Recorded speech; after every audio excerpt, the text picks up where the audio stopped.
la unidad de enfermedades infecciosas en el mes de noviembre, vamos a hablar un poco sobre la neurosífilis. Los objetivos principales es hacer pues, la presentación de este caso clínico, haciendo una exploración de la patogénesis y los diferentes mecanismos mediante los cuales la espiroqueta treponema pallidum afecta el sistema nervioso central, describir algo de la incidencia de la sífilis y la neurosífilis y cuáles son los factores asociados a esta infección, haciendo también un análisis de las diferentes manifestaciones clínicas y los métodos diagnósticos de los cuales disponemos para hacer el diagnóstico y revisar pues el tratamiento actual, que realmente no ha cambiado mucho significativamente en los últimos años.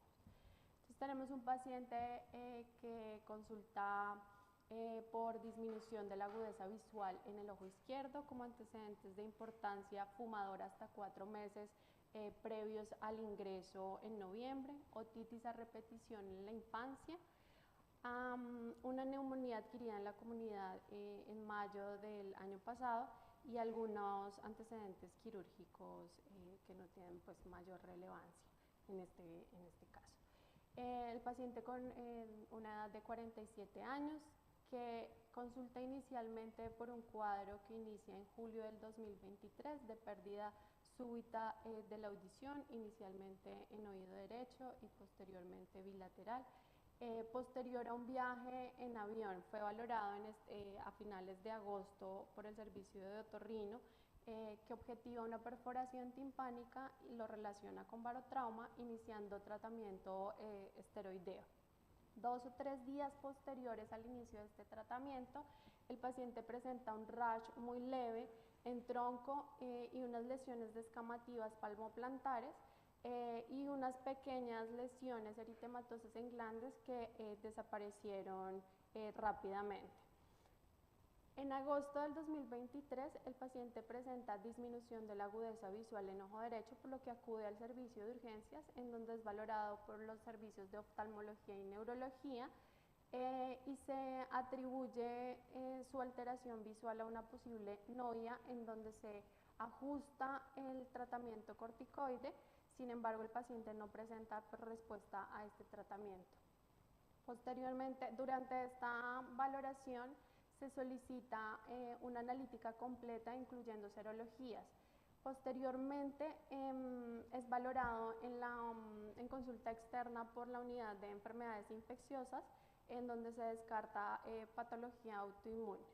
Y en noviembre, a inicios de noviembre, el paciente consulta por un cuadro de un día de evolución de disminución de la agudeza visual en el ojo izquierdo, sin haber recuperado la agudeza visual del ojo derecho, y reactivación de algunas lesiones cutáneas en tronco y algunas lesiones descamativas palmoplantares. A la exploración física del paciente cognitivamente íntegro, sin mayores alteraciones a nivel cardiopulmonares, sin lesiones a nivel genital y a nivel de la piel, con unas lesiones maculopapulares en región pectoral, extremidades superiores y espalda, y una ligera descamación en palmas y plantas similares a las que se observan en esta imagen, que no corresponden pues, a nuestro paciente. En la exploración neurológica, llamativamente tenía una alteración en la campimetría por confrontación en el hemicampo temporal derecho y difusa en el izquierdo, e hipoacusia derecha marcada, sin alteraciones a nivel sensitivo, ni en fuerza, ni ningún signo meningio. Ingresa al servicio de urgencias, se realiza una analítica completa, encontrando un hemograma, una bioquímica y coagulaciones que se encuentran dentro de parámetros normales. Sin embargo, dentro de la analítica que se había solicitado en la valoración por neurología, se encuentra una serología que está positiva, haciendo un análisis de toda la sintomatología clínica, y esta serología se considera que el paciente podría estar cursando con una meningitis por sífilis, por lo que se realiza punción lumbar, en donde se evidencia una pleocitosis linfocítica y algo de proteinorraquia, y en este momento se inicia el tratamiento antibiótico. Posteriormente se confirman estas serologías evidenciando un RPR en 1 en 512 diluciones y una prueba treponémica igual positiva, con un VIH negativo y en líquido cefalorraquídeo un BRL que está negativo, que va a ser importante posteriormente cuando hagamos el análisis de los flujogramas, y la prueba pues, treponémica que se encuentra también positiva. Dentro de las pruebas complementarias que le realizamos al paciente durante su ingreso, se realiza una radiografía de tórax que se encontraba dentro de parámetros normales, una tomografía craneal sin mayores alteraciones y una campimetría en donde lo que se evidencia son escotomas en ojo derecho y escotomas paracentral superior en el ojo izquierdo, pero son escotomas poco profundos que van a ser importantes en la evolución de nuestro paciente. También se le realizó una resonancia magnética en la que se evidencia en estas flechitas de acá un mínimo realce en la profundidad pues, de ambos conductos auditivos internos que pueden corresponder pues, a ese realce en el octavo par craneal. Y adicionalmente en esta zona se evidencia un realce en la porción cisternal distal del tercer par, adyacente pues, al ulcus temporal. Entonces, en esta imagen podemos observar como una evolución, toda la cronología de nuestro paciente. Haciendo una revisión completa de la historia clínica, el paciente inicia sintomatología a inicios de noviembre con una infección respiratoria que es diagnosticada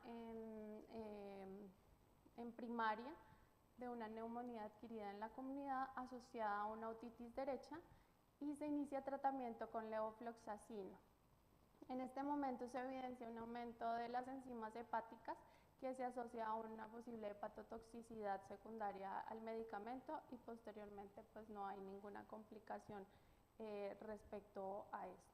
Sin embargo, el paciente presenta la hipoacusia mixta meses después, asociado pues a la ototubaritis y es el momento en el que es valorado por el servicio de otorrino, iniciando el manejo con esteroides, que es cuando presenta por primera vez pues estas lesiones en piel. Posteriormente la disminución de la agudeza visual en el ojo derecho, atribuida a una probable noia, y aquí se realiza el ajuste de los esteroideos.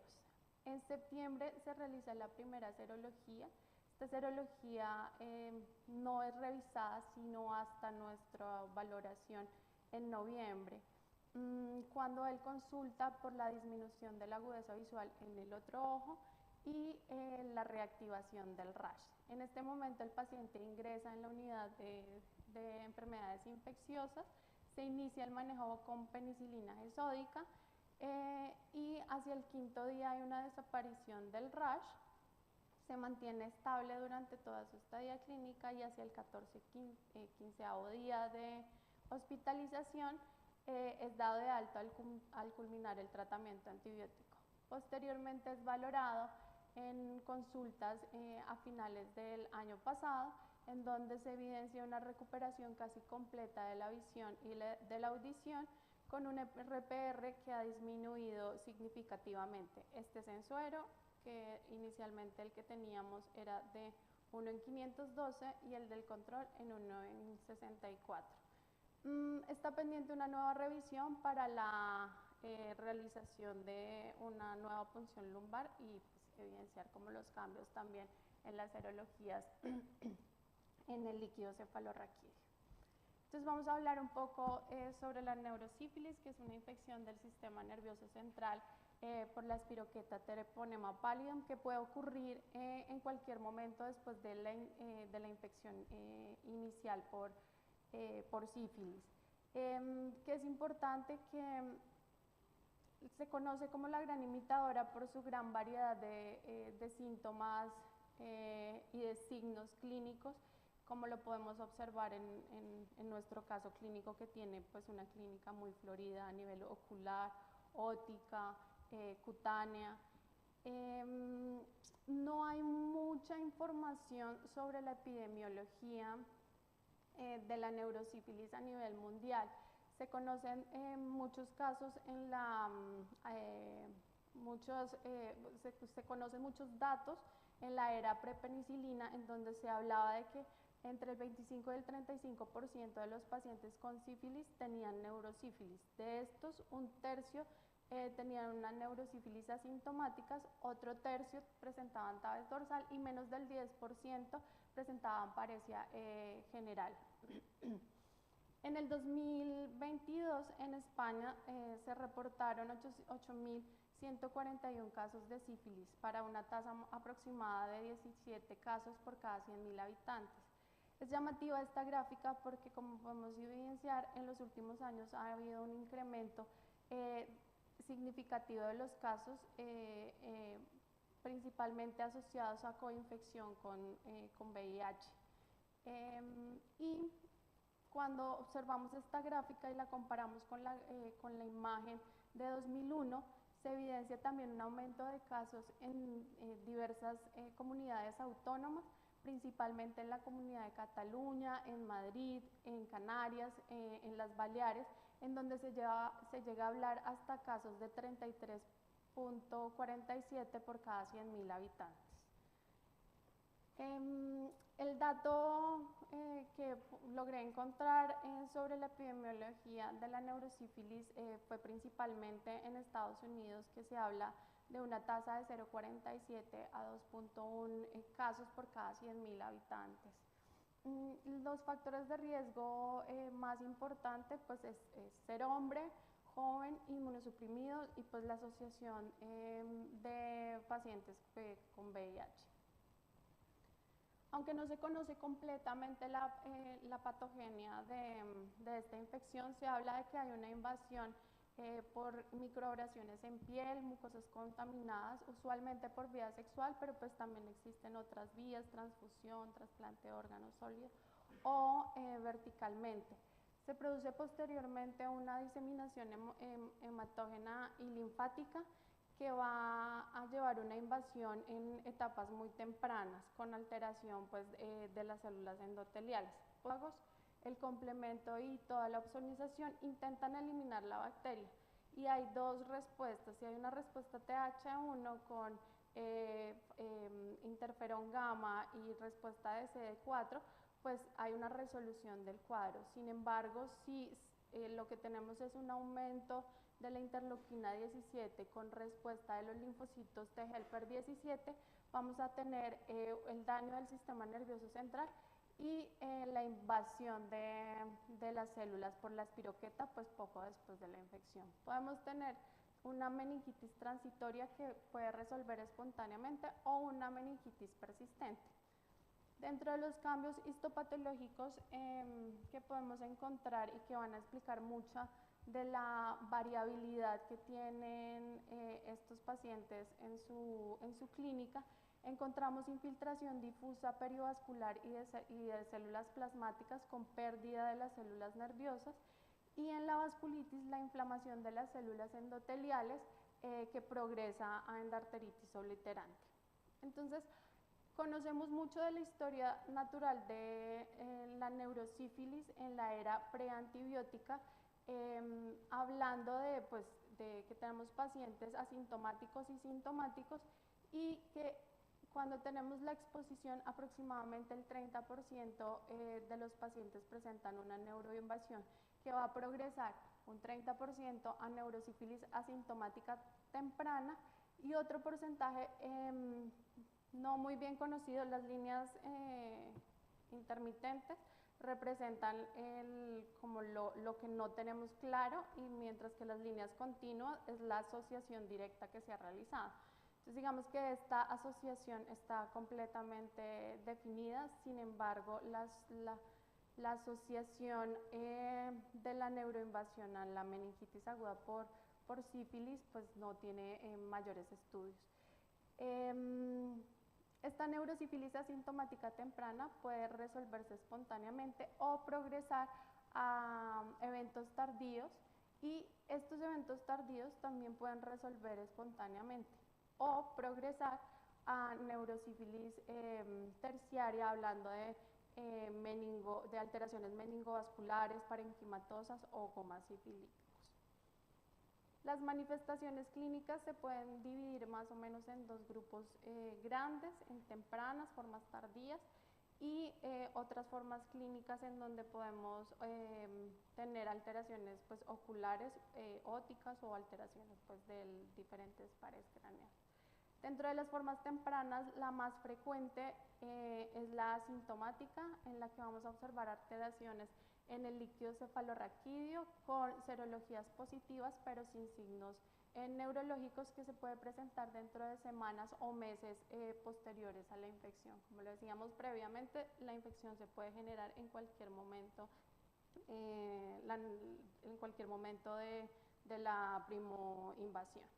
La meningia, que era poco común en la era preantibiótica, pero se ha vuelto un poco más frecuente en la época posantibióticos, que se presenta con un síndrome meningio con cefalea, náuseas, vómitos, algunas alteraciones visuales, déficit de los nervios craneales, y con muy poca frecuencia podemos tener meningomielitis. Otra de las formas tempranas es una alteración meningovascular, y acá es muy importante tener en cuenta esos pacientes jóvenes que tenemos con ictus y que no tenemos factores de riesgo cardiovascular o aterotrombóticos, en los que hemos descartado otras posibles causas. Siempre hay que pensar en sífilis como una posible causa en estos casos. Entonces vamos a tener arteritis desde vasos pequeños hasta vasos grandes, con trombosis, isquemias y diferentes infartos. En esta imagen, por ejemplo, podemos observar un infarto póntico, pues que se observa debido a una pequeña estrechez u obliteración pues, de la basilar, y acá podemos observar algo de la comunicante posterior. En las formas tardías, que en la era preantibiótica pues era lo más frecuente que se observaba en los pacientes, encontramos en neurosífilis parenquimatosas con parecias generales y tabes dorsal, la panesia general progresiva, que es una meningoencefalitis crónica progresiva, que puede complicarse con una hidrocefalia comunicante, y tiene pues varias etapas, una temprana y una tardía. En la temprana pues vamos a tener diversas alteraciones, incluyendo irritabilidad, pérdida de la memoria, cambios de la personalidad, insomnio, dificultades para la concentración, y ya en la tardía vamos a tener diversas alteraciones que pueden incluir desde depresión, agitación, psicosis, delirios de grandeza y pues paranoia.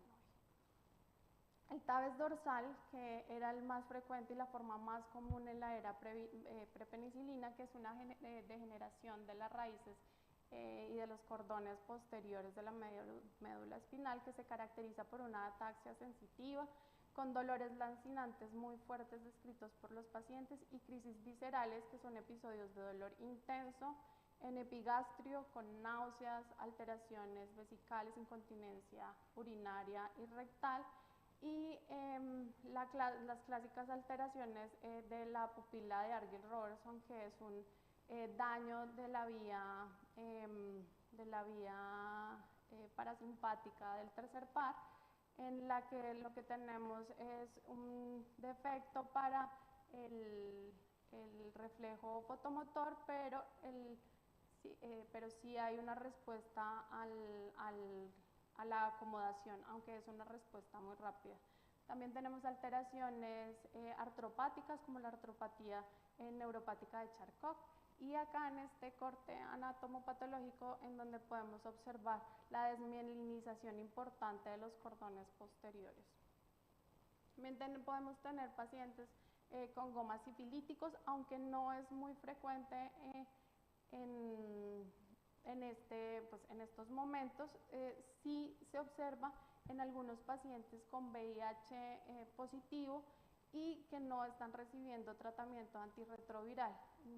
Por ejemplo, en esta secuencia, en esta resonancia, podemos observar acúmulos de gomas sifilíticos con muy buena respuesta posterior al tratamiento antibiótico.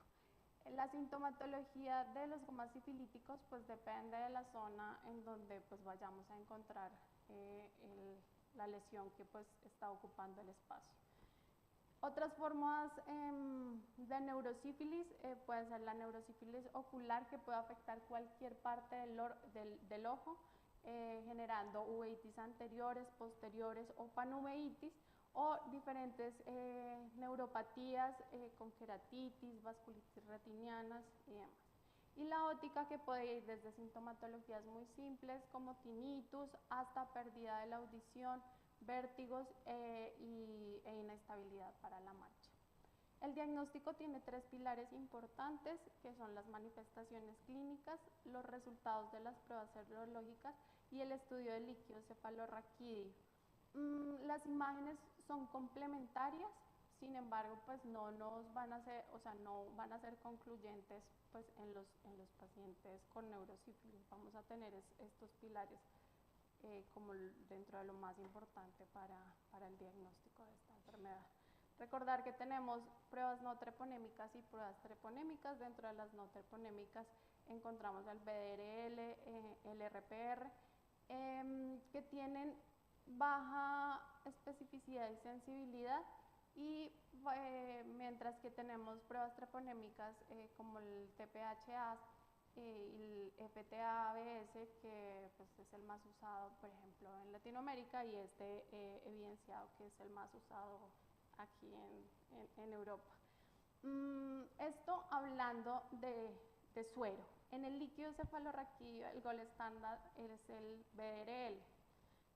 Aunque no tiene una alta sensibilidad, tiene una muy buena especificidad, pero pues esto es muy importante porque no nos va a descartar una neurosífilis y un BDRL negativo, como lo pudimos observar en nuestro paciente que tenía el BDRL en líquido cefalorraquídeo, pero que tenía la prueba treponémica positiva.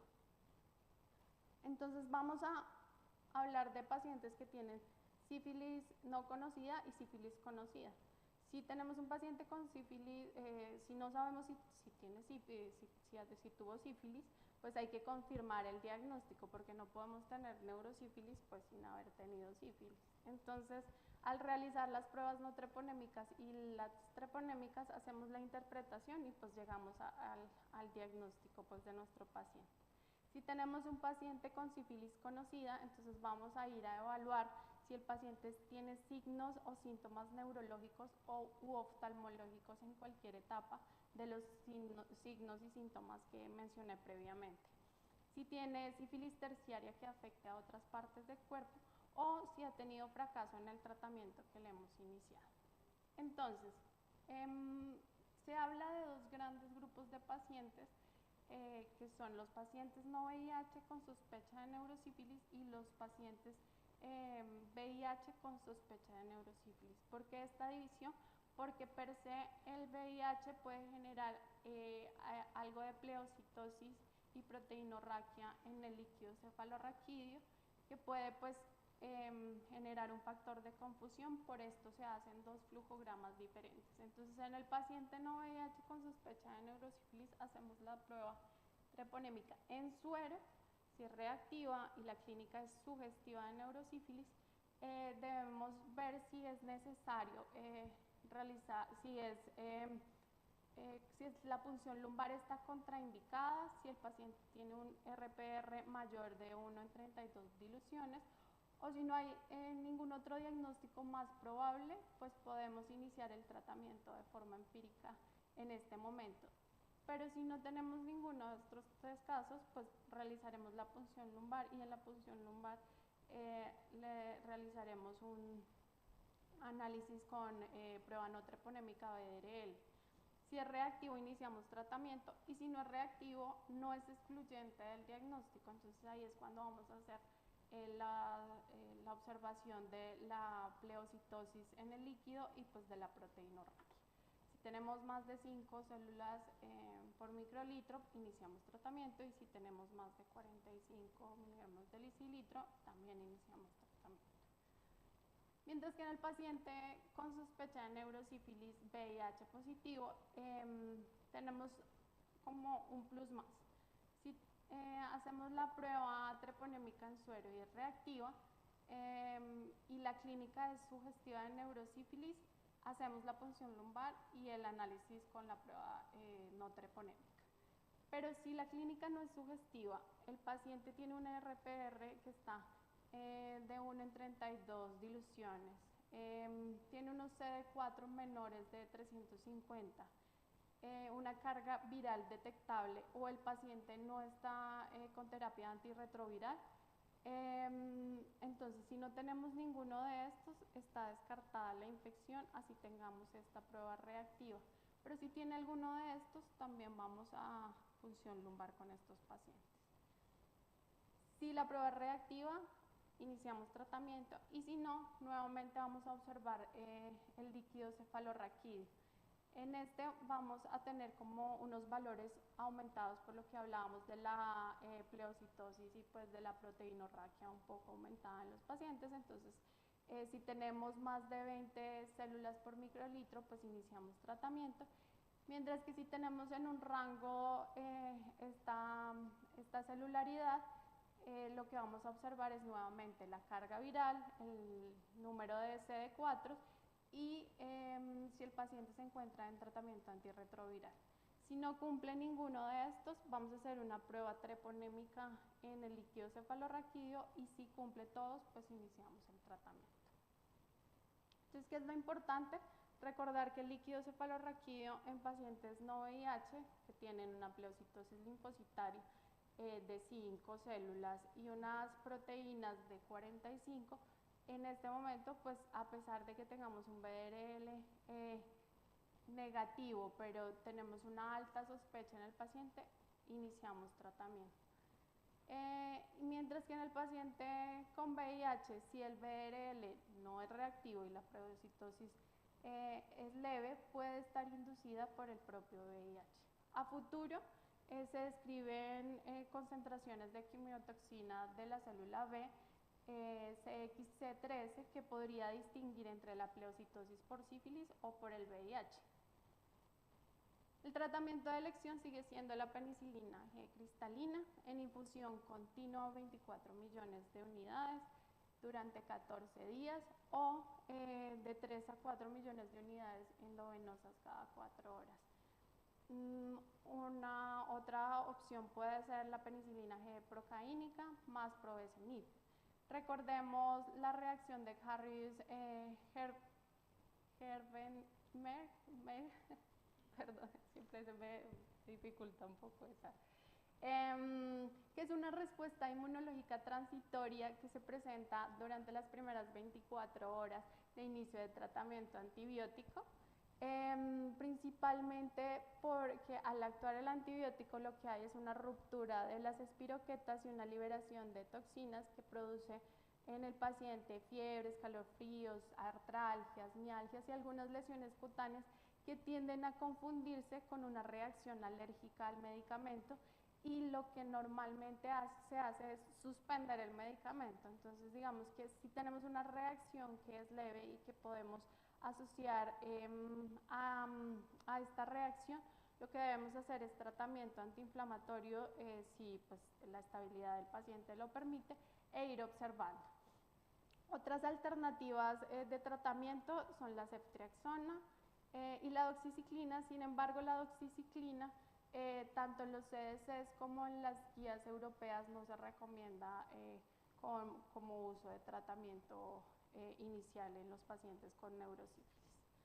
El seguimiento entonces se basa en el examen neurológico y la clínica del paciente y la realización de punción lumbar aproximadamente entre 3 y 6 meses después del tratamiento.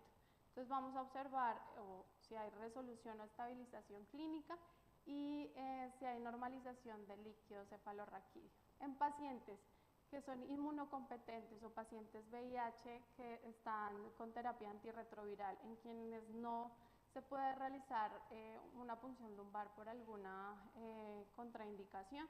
La normalización de la prueba en suero se puede considerar como éxito del tratamiento. Y hay tres indicaciones para realizar un nuevo tratamiento, y es que haya una pleocitosis en líquido cefalorraquídeo que no disminuya a los 6 meses, un BRL en líquido cefalorraquídeo que no disminuya más de 4 veces en el primer año, o un aumento de alguna de las anteriores. Entonces, las conclusiones, más o menos saqué 3 conclusiones de este caso clínico, y es que la meningitis linfocitaria secundaria neurosífilis con recuperación casi completa a nivel visual, en este caso clínico, y recuperación casi completa auditiva, destaca la efectividad del tratamiento y pues la posibilidad de una buena recuperación funcional en casos que son diagnosticados y tratados a tiempo. Que la invasión del treponema al líquido cefalorraquídeo puede ocurrir en cualquier momento posterior a la exposición, y existe la posibilidad de resolución en algunos casos. Es importante hacer una adecuada notificación, ya que el aumento global de la incidencia de la infección por sífilis, incluyendo en los países europeos, destaca la importancia de realizar una notificación adecuada en los diferentes estadios clínicos, y no solamente llegar al diagnóstico de sífilis, sino caracterizarlos adecuadamente. La amplia variedad de manifestaciones de esta infección habla de la importancia de una evaluación completa y la consideración de esta enfermedad en pacientes que tienen síntomas neurológicos o sistémicos inespecíficos en los que no hemos llegado al diagnóstico en algún momento. Y es esencial incluir la serología para sífilis en la evaluación de pacientes con VIH debido a su alta asociación, y la detección temprana pues va a permitir un tratamiento oportuno, previniendo pues las diferentes complicaciones de las dos enfermedades. Y pues el tratamiento de la sífilis primaria y de la sífilis secundaria es pues el pilar fundamental para la prevención pues de esta infección a nivel del sistema nervioso central. Listo, gracias.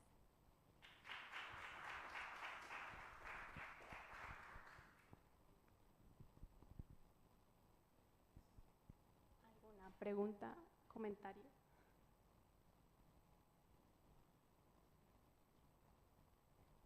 Vale, muchas gracias.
Nada, hombre, esa opción. Dios mío, no puedo seguir trabajando.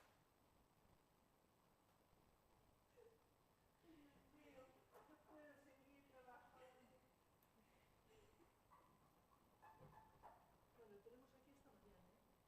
¿Dónde hay que? ¿Qué hacía dónde? ¿Dónde tú? ¿Dónde me pierdes? Porque creo que es la una mierda. Bueno, tú tienes ahí a eso, sí. A ver si por lo menos conseguimos un algo.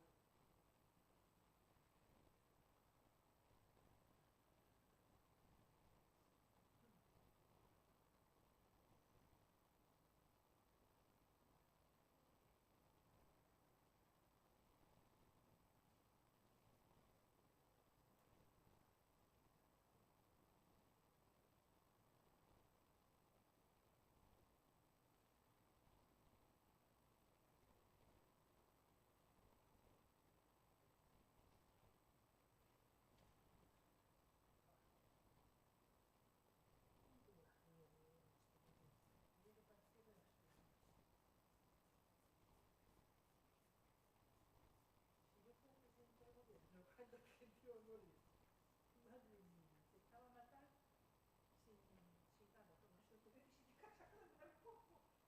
Porque también que hablar de impuestos, venga, dale, dale. No tenemos nada realmente. Al final, mira, de tal está la gasolina. Esto es.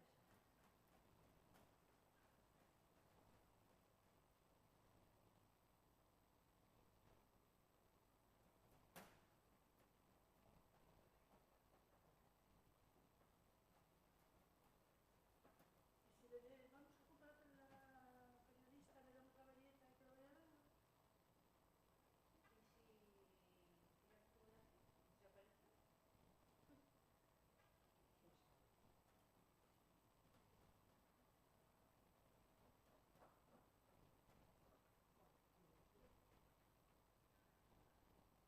Es que ni ganas de salir tiene. ¿Te puedes ver que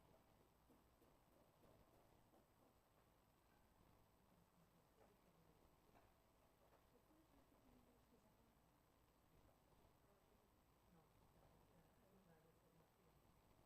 acá? No, hay una deformación. En la nariz hay deformación.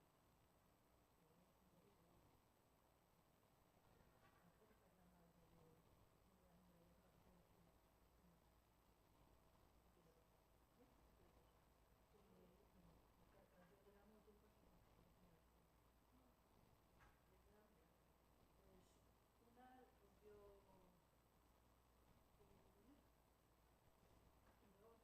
¿Eh? ¿Qué tiene roja? Cayó de la moto un coche y tiene accidente. Literalmente. Pues una rompió el muñeco y la otra, por lo que le pasaron las ruedas por encima, le tuvieron que empujar y dijeron que bueno, que había unas sustancias que no esperaban y ahora está en casa. Pero ya no es mala.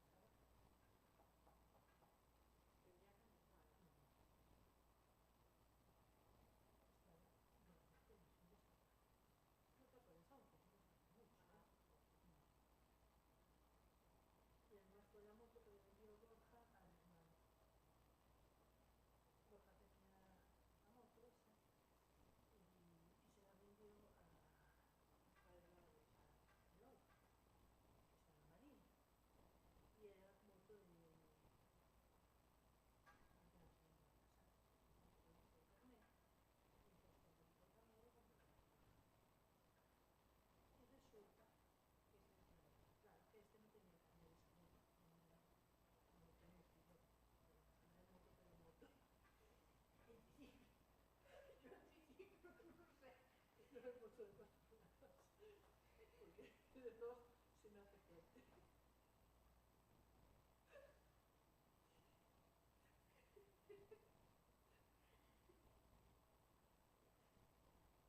Ay, Dios mío, estaba dando paciencia. Bueno, fue el motivo, como el hermano se fue a navegar, que estaba en el primer contigo. Porque imagínate que tú fueras mujer.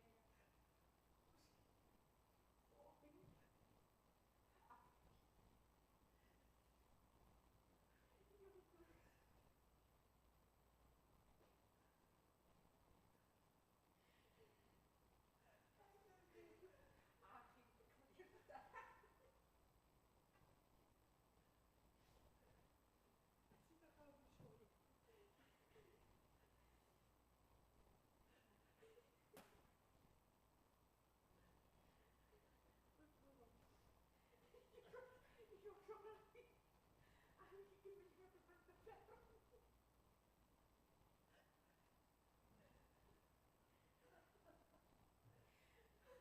Bueno, si me llaman ahora para grabar a tiempo